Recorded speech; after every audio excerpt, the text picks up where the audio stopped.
बदलने की बात अब तक चलती फिरती आशंकाओं की तरह देखी जाती थी, अफवाहें मानकर खारिज कर दी जाती थीं। लेकिन जब प्रधानमंत्री नरेंद्र मोदी के आर्थिक सलाहकार परिषद के अध्यक्ष बिबेक देबरॉय 15 अगस्त के दिन लंबा लंबा लेख लिखकर विस्तार से बताने लग जाएं कि 2047 के लिए एक नए संविधान की जरूरत है, तो सतर्क हो जाना चाहिए। बिबेक देबरॉय ने अपने लेख में उन आशंकाओं और अफवाहों को सही साबित कर दिया है कि कहीं से ये सोच निकल कर तो आ रही है। प्रधानमंत्री के आसपास के लोग संविधान बदलने की बात का हौसला अब दिखाने लगे हैं। यही अपने आप में औपचारिक संकेत है कि कुछ हो रहा है। मिंट अखबार में बिबेक देबरॉय का यह लेख छपा है। मुमकिन है सरकार इसे किसी व्यक्ति की निजी राय बताकर खारिज कर दे, लेकिन यह सामान्य लेख नहीं है, पूरे यकीन के साथ लिखा गया है। यह वो मामला ही नहीं कि खारिज कर देने से बात खत्म हो जाएगी। बिबेक देबरॉय लिखते हैं कि हर किसी को पसंद है कि बदलाव तेज गति से हो, ऊंचा हो और मजबूत हो। हमें 1950 में जो संविधान मिला था वो तो अब हमारे पास है भी नहीं। कई बार संशोधन हो चुके हैं और हमेशा अच्छे के लिए नहीं हुआ है।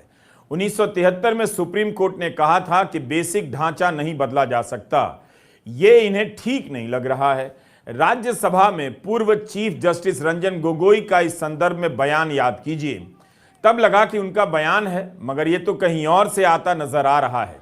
अब तो ये संविधान को भी औपनिवेशिक विरासत बता रहे हैं जिसे आजाद भारत के लोगों ने बनाया है। कह रहे हैं कि संविधान ज्यादातर ब्रिटिश हुकूमत के बनाए गवर्नमेंट ऑफ इंडिया एक्ट 1935 पर आधारित है। अब कुछ संशोधनों से काम नहीं चलेगा, नया संविधान बनाना होगा, नई प्रस्तावना लिखनी होगी। यह सवाल पूछना होगा कि धर्मनिरपेक्ष, लोकतांत्रिक, न्याय, स्वतंत्रता और समानता का अब क्या मतलब है। तो क्या अब लोकतंत्र और समानता का मतलब बदल गया है दुनिया में और बिबेक देबरॉय की राजनीतिक दुनिया में? ऐसा क्या हो गया है कि समानता और लोकतंत्र को उन्हें नए सिरे से समझने की जरूरत महसूस हो रही है? ऐसा क्या हो गया है कि वे नागरिकता की नई परिभाषा चाहते हैं? उनके दिमाग में क्या है ये नहीं बताते। ऐसा उन्होंने पिछले साल एक लेख में कहा था, जिसके बारे में हम आगे बताएंगे। कहीं वो परिभाषा उस नागरिकता कानून की तरह संकुचित तो नहीं होगी जिसे पास करने के बाद आज भी लागू नहीं किया जा सका है। उस समय भी नागरिकता को लेकर खूब बहस हुई थी, मगर यही सरकार कानून लागू नहीं कर सकी, नियम लागू नहीं कर सकी। तो अब बिबेक देबरॉय को नागरिकता को लेकर क्या नया समझना है, यह सवाल पूछने की जरूरत ही क्यों पड़ रही है? क्या लोकतंत्र का मतलब इन्हें नहीं पता या कोई नया मतलब लाना चाहते हैं? बिबेक देबरॉय का यह लेख खतरनाक इरादों से भरा लगता है। 2024 के आते आते मोदी सरकार की वापसी का दावा और संविधान बदलने का हौसला, आप इन दोनों बातों को ध्यान से देखिए, मिलाकर देखिए। आजाद भारत के लोगों द्वारा बनाया गया संविधान अब औपनिवेशिक विरासत कहा जा रहा है। देखते देखते वो बात अब मेज पर लाकर सामने रख दी गई है जिसके बारे में अभी तक ही संविधान बदलने की बात को इससे बड़ी औपचारिक मुहर क्या हो सकती है कि प्रधानमंत्री के आर्थिक सलाहकार परिषद के मुखिया इस पर लिख रहे हैं, पुरजोर वकालत कर रहे हैं और मिंट अखबार छाप रहा है। कांग्रेस नेता जयराम रमेश ने कहा है कि संविधान बदलना आरएसएस का हमेशा से एजेंडा रहा है, भारत को सतर्क हो जाना चाहिए। यह उस संविधान सभा में चली बहसों का संकलन है जिसे बिबेक देबरॉय औपनिवेशिक विरासत कहते हैं। आप खुद देखिए कि छोटी छपाई के बाद भी इसके 8 मोटे मोटे खंड हैं। इन 8 खंडों के हजारों पन्ने हैं।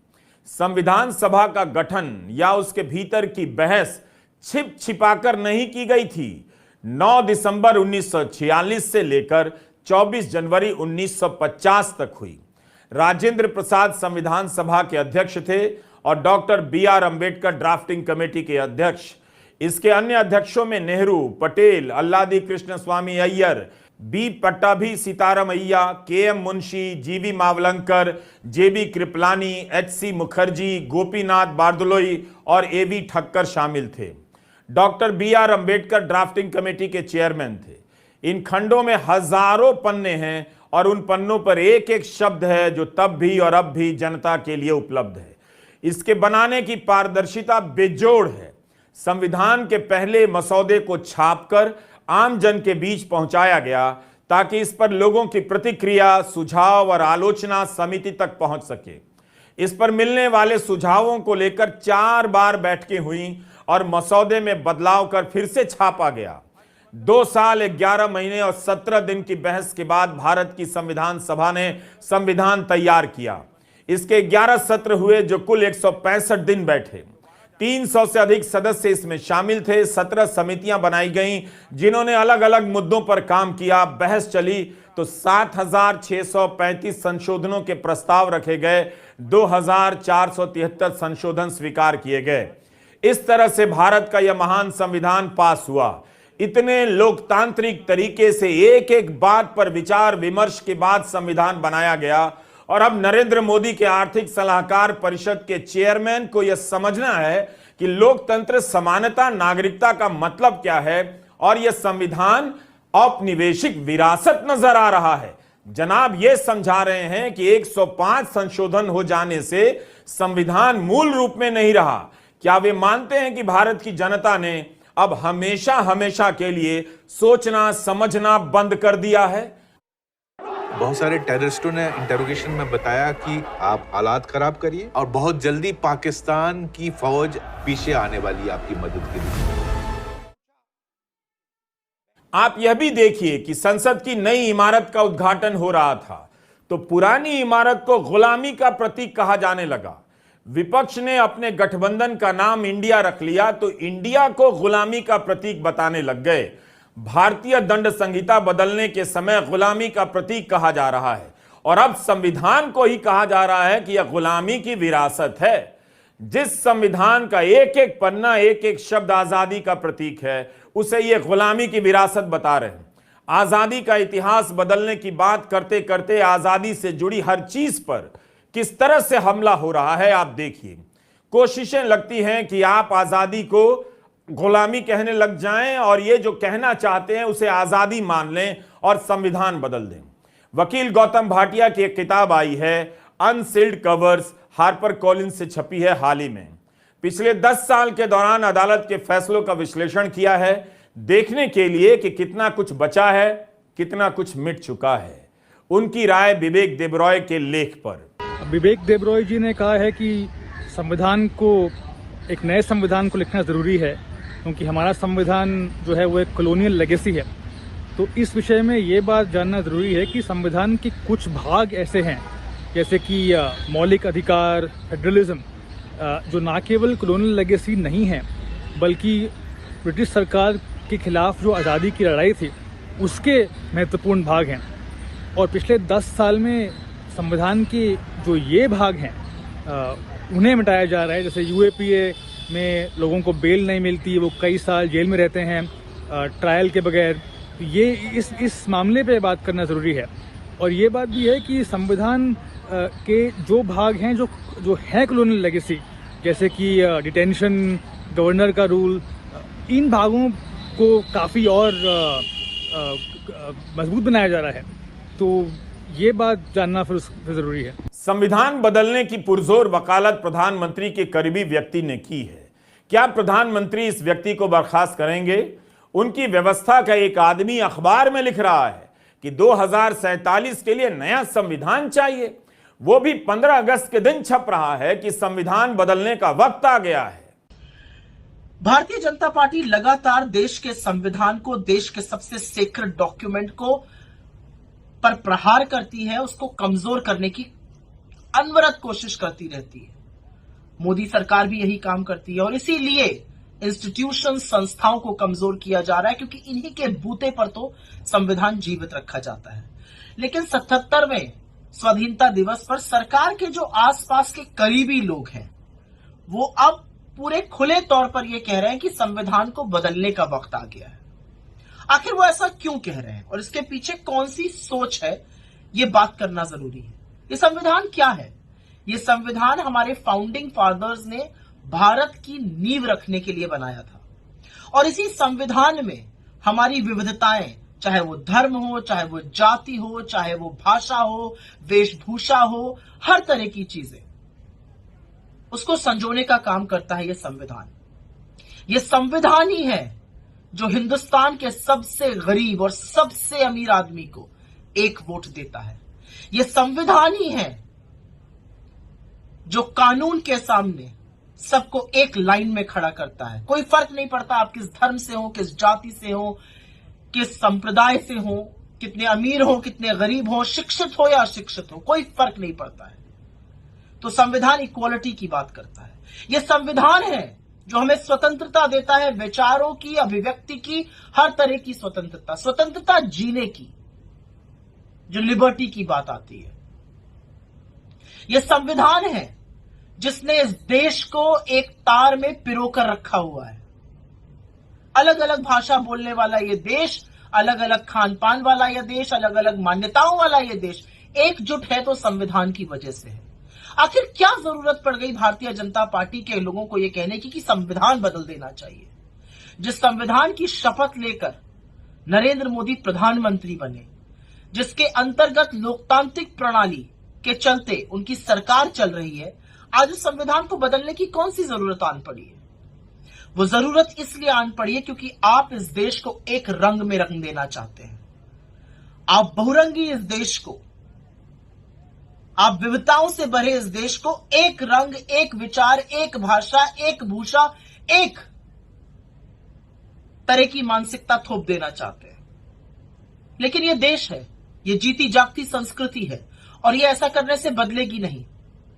और संविधान पर कोई प्रहार होगा तो हर भारतवासी उठ खड़ा होगा, और इसलिए उठ खड़ा होगा, इसलिए लड़ाई करेगा क्योंकि उसको उसके वजूद की गारंटी सरकारें नहीं देती हैं, पॉलिटिकल पार्टीज नहीं देती हैं, नेता नहीं देते हैं। उसको गारंटी संविधान देता है। संविधान में निहित है कि आप सब एक बराबर हैं। संविधान सरकारों के लिए प्रेरणा का काम करता है। डायरेक्टिव प्रिंसिपल्स क्या है? हमें उस लक्ष्य की ओर जाना है। तो संविधान बदलने की बात करने वालों के मन में खोट है, क्योंकि वह संविधान को बदलकर एक तरह की बात करना चाहते हैं, थोपना चाहते हैं मान्यताएं, थोपना चाहते हैं अपनी विचारधारा। यह देश सब कुछ सहेगा, संविधान को बदलना कभी नहीं सहेगा। केंद्र सरकार ने लोकसभा में 3 विधेयक पेश किए हैं और आईपीसी, सीआरपीसी, एविडेंस एक्ट में संशोधन का प्रस्ताव रखा है, बदलने का प्रस्ताव रखा है। भारतीय दंड संहिता के प्रावधान देश की तमाम अदालतों में परीक्षणों से गुजरते रहे हैं। अब ये घिसकर, रचकर, रमकर भारतीय हो चुके हैं। सीआरपीसी तो 1973 की है, वो कब से औपनिवेशिक हो गई। विवेक देबरॉय इससे उत्साहित हो गए हैं, इसका भी हवाला लेकर नए संविधान की बात करने लग गए हैं। मौजूदा संविधान को औपनिवेशिक विरासत बता रहे हैं। भारत के संविधान में कई देशों के विधान, संविधान का प्रभाव है, लिया भी गया है, लेकिन क्या इसी से वो औपनिवेशिक विरासत कहा जाएगा और इस आधार पर उसके बदलने की बात कही जाएगी?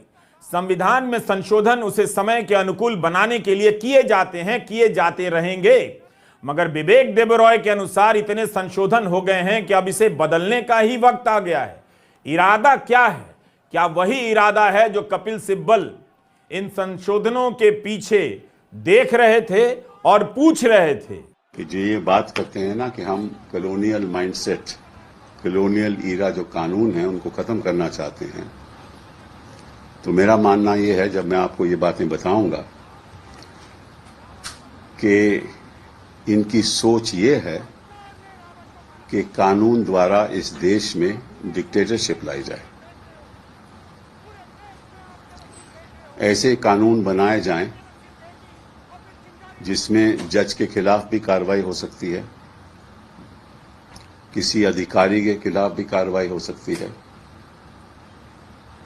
किसी बैंक के अधिकारी जिसको हम पब्लिक सर्वेंट कहते हैं उसके खिलाफ भी कार्रवाई हो सकती है, सीएजी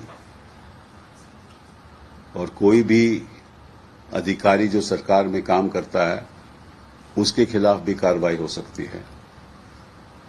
मैजिस्ट्रेट के खिलाफ भी हो सकती है, हाई कोर्ट जज के खिलाफ भी हो सकती है, सुप्रीम कोर्ट जज के खिलाफ भी हो सकती है। और मैं आज आग्रह करना चाहता हूं न्यायाधीशों को कि आप चौकन्ने रहिए। ऐसा कानून अगर पारित हो गया तो इस देश का भविष्य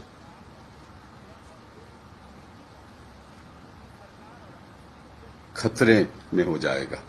विवेक देबरॉय ने कहा है कि भारत के संविधान में संशोधन हुए हैं और सारे बेहतरी के लिए नहीं हुए। 1973 में जोड़ दिया गया कि संसद बेसिक स्ट्रक्चर में बदलाव नहीं कर सकती, और वे लिखते हैं, जो मैं पढ़ रहा हूं हिंदी में, कि मेरे लिए संविधान आधार स्तंभ है, उसके बाद ही बाकी चीजें आती हैं। 1950 में जो हमें मिला था वो तो अब हमारे पास नहीं है, इसमें संशोधन हो चुके हैं, हमेशा बेहतरी के लिए नहीं हुए हैं। 1973 से हमें बताया जा रहा है कि हमारे लोकतंत्र की इच्छा चाहे कुछ भी हो, संसद के जरिए बेसिक ढांचा नहीं बदला जा सकता है। जहां तक मैं समझता हूं, विवेक देबरॉय लिख रहे हैं, जहां तक मैं समझता हूं कि 1973 का फैसला मौजूदा संविधान में लागू होता है, नए संविधान में लागू नहीं होगा। तो इनका इरादा साफ है, ये बेसिक स्ट्रक्चर को बदलना चाहते हैं, जिसे बदलने से सुप्रीम कोर्ट ने रोक दिया है। विवेक देबरॉय कहते हैं कि कोर्ट का यह आदेश मौजूदा संविधान पर लागू होता है, जो नया बनेगा उस पर नहीं।